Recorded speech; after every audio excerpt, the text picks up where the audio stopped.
to you. Thanks so much for being with us. As Ed said there at the end, it is complicated. There's still bits to be ironed out in this, right? Yes, this is the start of a set of negotiations with the United States. It's a really important deal at this stage because we had key sectors in the UK economy, car manufacturing, steel, aluminium, that were obviously deeply worried about the tariffs that had been originally put in place. We've been able to lift that pressure for those workers and those businesses in the UK, which is a great deal. But of course, there's more we want to do, and we want to go further in respect of more broader tariffs, but also other sectors like technology, and our officials will continue to negotiate on that basis. I mean, the tariffs will stay in place, though, still, so we're still in a worse position than we were before Liberation Day. Well, you have to deal with the world as you find it, not as you would like it to be. President Trump, as we know, put in these global tariffs in relation to the US economy. That's his decision to be able to do that. The important news for us today is that in those key sectors on steel, aluminium, car manufacturing, you know, this is over, I think it's nearly 150,000 people's jobs in the UK, 150,000 families today who will be relieved at the fact that we've been able to get those tariffs down, get a great deal for those sectors, so they can continue working in those jobs where they get well paid and it's good for them and their families. Of course, protection of jobs is essential. But when is this going to come into force? We know that Donald Trump, let's call him mercurial, likes to change his mind sometimes. When do we think that there will be these changes that we can rely upon? Well, this is a heads of terms arrangement. We've agreed the principles of that. There's a bit more work to do. We're going to be working at pace to be able to get that locked down. We're going to have to come back to Parliament as well, because Parliament has to have a look at some of these details. Have a look or a vote? It's quite wonky. It's something called the CRAG, the Constitutional Reform and Governance process. There's a process for Parliament in scrutinising treaties via select committees where they can be involved in that. But will you should get the CRAG process up on the screen, because I think even MPs were not entirely in the detail, but they get a role. They get a role, but no votes. As you know, there's calls from some of the opposition for there to be a vote on this deal. Yeah, look, we should ask them what they mean by that. Because it won't be a traditional debate in the House of Commons. There's a very technical process for international treaties called this CRAG process, but we should maybe come back to that another time. We'll come back to that another time. You can come back and explain exactly what CRAG means. Darren, and you didn't tell me when it's going to come into effect. Because we've just got to work through that detail now. 6 months? We'd like it to be as quickly as possible. The important point, though, for those sectors in the UK is they now have clarity that that is going to be the outcome. Of course, we've got to work out the detail and the wiring, but that will be the outcome. And that's given certainty already to businesses to be able to get back to thinking about exporting those cars and trading on that basis, which is why, for example, Jaguar Land Rover yesterday was very welcoming of the announcements that the Prime Minister's been able to secure. I mean, I think the steel industry is still a little bit concerned as to exactly when that will come in, because, of course, the amount that is being sent both ways is vitally important. So some clarity for that industry will be vital as soon as you can. Sure, look, and government officials will work with the relevant sectors and trade bodies to give them updates as we're going through the detail on this. But I say the good news is that the headline agreement, that those tariffs are down, that those sectors are being protected, that those workers and those businesses in the UK and those crucial manufacturing sectors are going to be able to continue doing the work that they're doing. That is the good news that we've been able to confirm today.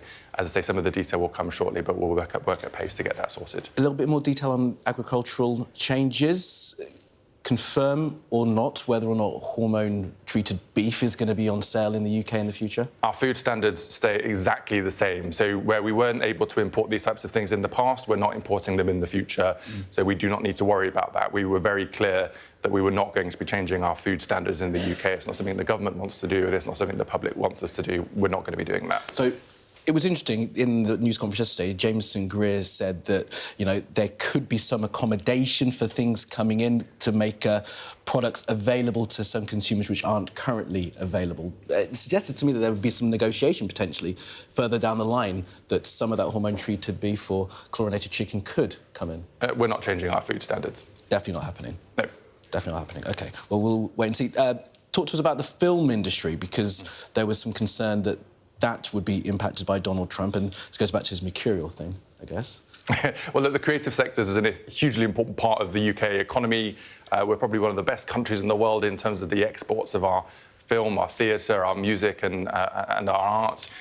We know this is something that's really, really important to the UK, but also something really important to the world. The good news is that there has been no change for that sector. There had been some suggestion coming out of the United States that there may be tariffs on the film industry, the creative sector.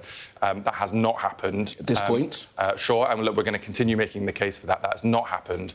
That is good for UK creative art.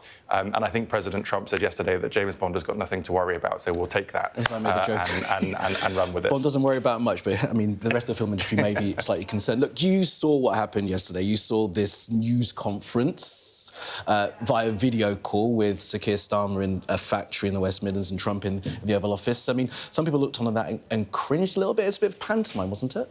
Well, no, I think it's an important part of the process. What, to play a role in his pantomime of politics? Well, we had a call with Narendra Modi when we did the deal with India on Monday. No one was saying that was pantomime. I think it's important when you're announcing these big deals between countries that the heads of our country, the Prime Minister of India, the President of the United States, they want to celebrate that. There's a lot of work that goes into these things, trying to get these things across the line. And it's great news for all of our economies when we're able to do so. So I think it was just a normal part of the process, to be frank. So none of the theatre made you feel a little bit awkward? I mean, some people... No? No. People looked on and they're thinking, oh, what's going on? It may have been hastily arranged as well, that call during the Arsenal match.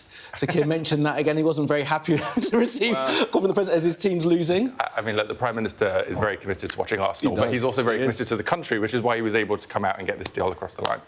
All right, let me talk to you about some other topics, if we can. First of all, the situation between India and Pakistan. We heard Jonathan Reynolds, I think in this very studio, saying last night that the UK stands ready. What steps have actually been made to speak to both sides at this point?